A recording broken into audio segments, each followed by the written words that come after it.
Viral point کے معزز ناظرین السلام علیکم۔ عمران خان نے اکانومسٹ جریدے میں مضمون لکھا، اس نے پپٹ نگران حکومت کی چیخیں تو نکالی سو نکالی، لیکن وہیں پر رائیونڈ کی مئی کی سرکاری حاجن اور دیگر لفافوں نے ماتم کر کر کے پورے آسمان کو سر پہ اٹھا لیا ہے۔ پہلے دیکھتے ہیں کہ عاصمہ شیرازی نے اپنے ویلاگ میں کس طرح عمران خان کے آرٹیکل یا مضمون کو نشانہ بنایا، اور پھر دیکھتے ہیں کہ پاکستان کے نگران انفارمیشن منسٹر مرتضی سولنگی کو اکانومسٹ نے کیسا کرارا جواب دیا اور منہ پر تھپڑ رسید دیا۔ عاصمہ شیرازی کا کلپ ملاحظہ فرمائیں کہ بھئی آپ کہاں ہیں، کیوں نہیں بولتے کہ یہ کالم کہاں سے آیا، یہ کس نے جیل میں سے ایک قیدی جو ہے وہ کیسے چھاپ سکتا ہے، ایک سزا یافتہ کی اکانومسٹ تک ریچ کیسے ہوئی، وہ وہاں پہنچ کیسے گیا، اس نے کس طرح سے اپنے جو کالم ہے اس کو وہاں سے بھیجا اور آگے جو ہے وہ چھپا۔ یہ بہت پرٹیننٹ کوسچنز ہیں، اور یہ کوسچنز اگر عمران خان صاحب نے اگر یہ کالم خود لکھا ہے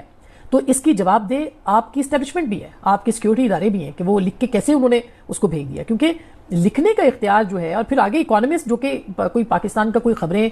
جنگ نوائے وقت اخبار نہیں ہے کہ ہم اس پہ کہیں کہ اچھا ڈان بھی نہیں ہے کہ ہم کہیں گے اچھا چلو جی یہ تو معزز ناظرین، آپ نے سنا سرکاری حاجن کہتی ہیں کہ آپ بتائیں ایک سزا یافتہ مجرم کالم کیسے لکھ سکتا ہے، وہ بھی اکانومسٹ جیسے جریدے میں، یہ کوئی ڈان یا جنگ تو نہیں ہے، یہ کس طرح باہر چلا گیا۔ اس پہ اسٹیبلشمنٹ سے بھی سوال اٹھتے ہیں کہ کس طرح عمران خان نے آرٹیکل لکھ دیا۔ اب یہاں پر ذرا آپ ملاحظہ فرمائیں کہ اول تو یہ آرٹیکل تھا نہیں، یہ مضمون تھا جس پہ عمران خان نے اپنے خدشات کا اظہار کیا، اور دوسرا اس نے خود اقرار کر دیا کہ پاکستان کے اخبار اس قابل نہیں ہیں، اس میں کچھ بھی چھپ سکتا ہے، لیکن دی اکانومسٹ میں جو عمران خان نے چھاپا اس سے نگران حکومت کی در و دیوار ہل گئے ہیں اور شریفوں کے سارے پلان چوپٹ ہو چکے ہیں۔ اس کے ساتھ ساتھ دوستو، جو سب سے بڑا جھوٹ عاصمہ شیرازی نے بولا کہ عمران خان ایک سزا یافتہ مجرم ہے، عمران خان کو جسٹس ہمایوں دلاور ٹاؤٹ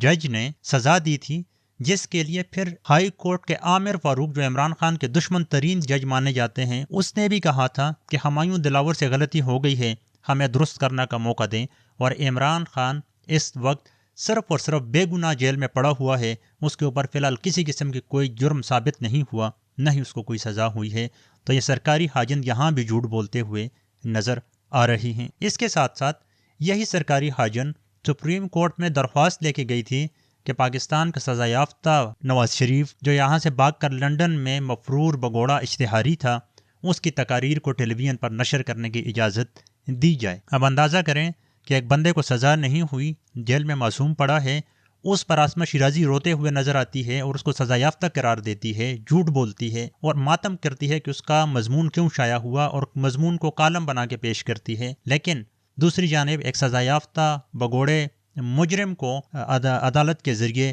ٹیلی ویژن پر لانے کے لیے یہ پروپیگنڈے کرتی رہی، اور آج یہ کہتی ہے کہ اسٹیبلشمنٹ کہاں پہ عمران خان کو نٹ ڈالنے کے لیے سامنے آ جائے۔ عاصمہ شیرازی کے ان حرکتوں کو دیکھ کر انور مسعود کی ایک بات یاد آتی ہے کہ عاصمہ شیرازی اپنے پاس ہمیشہ کے لیے دو حجاب رکھتی ہے، ایک اپنا بدن ڈھانپنے کے لیے اور دوسرا شریف خاندان کے عیبوں پر پردے ڈالنے کے لیے۔ دوستو، اس سے آگے جاتے ہیں پاکستان کے سابقہ صحافی اور موجودہ انفارمیشن منسٹر مرتضی سولنگی پر، جس نے اکانومسٹ کو سوشل میڈیا کے اوپر ٹیگ کیا اور نشانہ بناتے ہوئے ان کو کہتے ہیں کہ ایک سزا یافتہ مجرم کا آرٹیکل آپ کس طرح پبلش کر سکتے ہیں، پوری دنیا میں کہیں اس طرح ہوتا ہے، یہ ہے وہ ہے۔ تو اکانومسٹ تو اس بندے کو گھاس نہیں ڈالتی، جواب نہیں دیتا آگے سے، لیکن ٹویٹر کے اندر ایک فنکشن پایا جاتا ہے کمیونٹی نوٹ۔ اگر کوئی بندہ جھوٹ بولتا ہے تو آرٹیفیشل سسٹم اس کو نیچے سے ٹیگ کر دیتا ہے کہ تم جھوٹ بول رہے ہو۔ تو یہاں پر مرتضی سولنگی نے جب کہا کہ عمران خان سزا یافتہ مجرم ہے، تو نیچے کمیونٹی نوٹ آ جاتا ہے کہ آپ جھوٹ بول رہے ہو،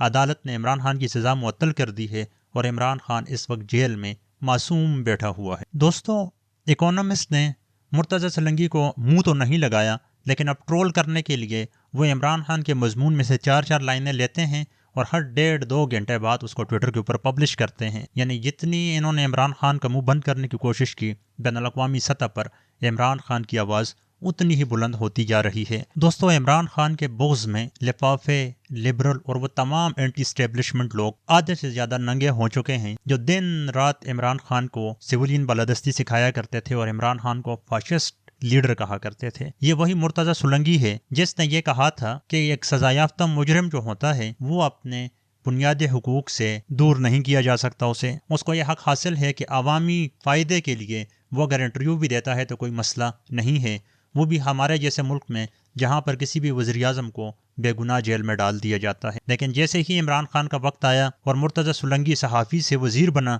اس کے سارے نظریات بدل گئے. اور یہی وجہ ہے کہ پاکستانی عوام اب کسی بھی صحافی پر اور لنڈے کے لبرلز پر یقین نہیں کرتی، اور نہ ہی عاصمہ شیرازی، سہیل وڑائے، نجم سیٹھی، انصار عباسی جیسے سول بالادستی کے کھوکھلے نعرے مارنے والوں کے اوپر کوئی بھروسہ کرتے ہوئے نظر آتا ہے. میرے معزز ناظرین، آپ کو یاد ہوگا میں ہر ویڈیو میں آپ کو کہا کرتا تھا کہ یہ جتنے بھی کردار آپ کے سامنے سول بالادستی کے نعرے مارتے ہیں، ان کا مقصد صرف اور صرف شریف اور زرداری خاندان کی بالادستی ہوتی ہے. جس دن شریف اور زرداری خاندان کی بالادستی ہو گئی، یہ ہمارے اوپر ایڑیاں رگڑیں گے، ہمیں ایڑیوں کے نیچے رکھ کے مسلیں گے، اور ان کو کک پرواہ نہیں ہوگی کہ انسانی حقوق پامال ہو رہے ہیں. آج عاصمہ شیرازی کی صورت میں آپ دیکھ رہے ہوں گے، سہیل وڑائی کی صورت میں دیکھ رہے ہوں گے، شریف خاندان کی صورت میں دیکھ رہے ہوں گے کہ کس طرح پاکستانی ماؤں بیٹیوں کو یہ ذلیل کرتے ہوئے نظر آتے ہیں. دوسری جانب عمران خان نے جو اکانومسٹ کے اندر یہ مضمون لکھا ہے، اس نے اندر اور باہر سے لوگوں کی چیخیں نکال دی ہیں. اس بارے میں کیا کہیں گے؟ کمنٹ میں اپنی رائے دیجیے گا.